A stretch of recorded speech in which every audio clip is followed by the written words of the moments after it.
for president, you need to be judged by what you have done.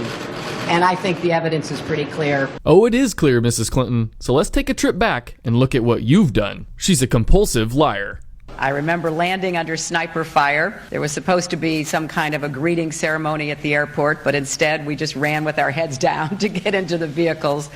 I did not email any classified material to anyone on my email. Secretary Clinton said there was nothing marked classified on her emails, either sent or received. Was that true? That's not true. Secretary Clinton said I did not email any classified material to anyone on my email. There is no classified material. Was that true? There was classified material emailed. Have you always told the truth? I've always tried to. Always.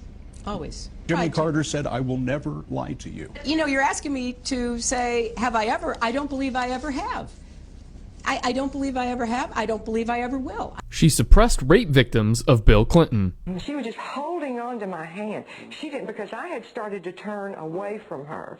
And she held on to my hand, and she said, do you understand everything that you do? I mean, cold chills went up my spine. That's the first time I became afraid of that woman. Do you interpret that to mean she knew about the incident? I certainly do. I think she's always known. I think she's always covered up for him. What Mr. Clinton did to me was wrong. And she knew what her husband did to those women. There's no way that she did not know that. They're just not truthful people. And it's been a history of knowing that they're not truthful people. I don't know for sure what she wants to run for, unless it's just an ego thing. Defended a child rapist. Took a lie detector test. I had to take a polygraph, which he passed, which forever destroyed my faith in polygraphs. How did it turn out? Oh, he plea bargained. We got him off. It was time served in the county jail. He'd been in the county jail about 2 months. Flip-flops on major issues. I have been very consistent over the course of my entire life. I have always fought for the same values and principles, but I believe that marriage is not just a bond, but a sacred bond between a man and a woman. Do you think New York State should recognize gay marriage? No. No. Okay. I support marriage for lesbian and gay couples.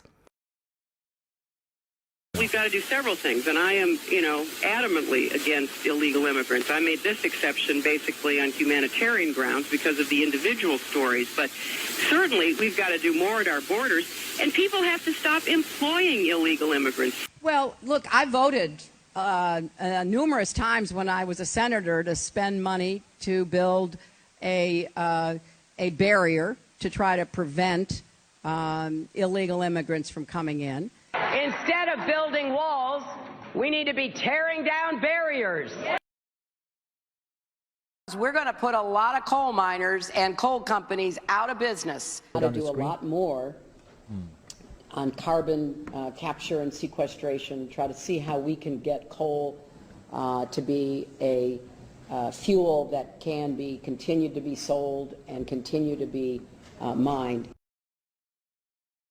I take a backseat to no one when you look at my record and standing up and fighting for progressive values. I get accused of being kind of moderate and center. I plead guilty. I support the Second Amendment. I don't want your guns. So for the federal government to be having any kind of, blanket rules that they're going to try to impose, I think doesn't make sense.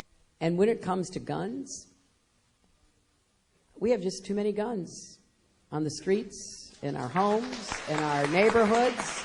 We've got to go after this. And here again, the Supreme Court is wrong on the Second Amendment.